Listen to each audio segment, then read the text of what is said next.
السلام عليكم habeen wanaagsan dhageysta ku soo dhawow warka habeenimo ee Radio Afrika qodobada warkaad ku dhageysan doontaan waxa kamid ah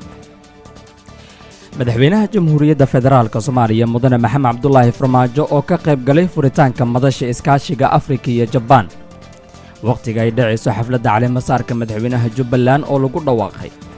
ra'iisul wasaaraha Soomaaliya oo booqday ciidamo loo diyaariyay la dagaalanka xarakada Al-Shabaab dawlad baxyos ka soo horjeeda oo maanta ka dhacay magaalada Dhuusamareeb ee caasimadda Galmudug madaxweynaha maamulka Galmudug oo si weyn loogu soo dhaweeyay magaalada Hobyo ee gobolka Mudug xukuumadda Soomaaliya oo iska fogeysay inay jabisay heshiiskii ay la gashay maamulka Ahlu Sunna shirkadda dib u eegista dastuurka ee dawladda dhexe iyo dawlad goboleedyada oo lagu soo gabagabeeyay magaalada Garowe ergada degmada Ceel Dheer ee ka qayb galaysa shirka dib u heshiisiinta Galmudug oo gaartay magaalada Dhuusamareeb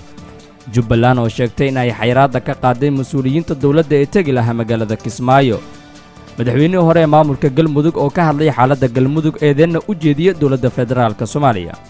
dibadda waxaa dhageysan doontaan boqoradda Ingiriiska oo ogolaatay in la hakiyo shaqada baarlamaanka dalkaasi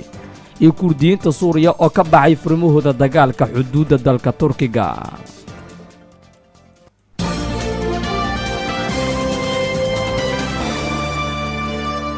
ماستر حكسيدي maxaa cusub adeega dhambaal ee Hormuud Telecom oo muxuu ahaa waa fariinsida ku fududeynaya inaad fariintaadii oo cod ah aad dirto gartay macaamil kasta oo Hormuud sita wuu dirsan karaa fariinta waana loo soo diri karaa oo sideen u dirsan karaa garaac 133 kadibna raaci nambarka aad u direysay fariinta codka ah adigoo ku bilaabaya 6 hal hadii aad dhageysanaysana garaac 134 dhambaal waa fududeeyaha fariin codeedka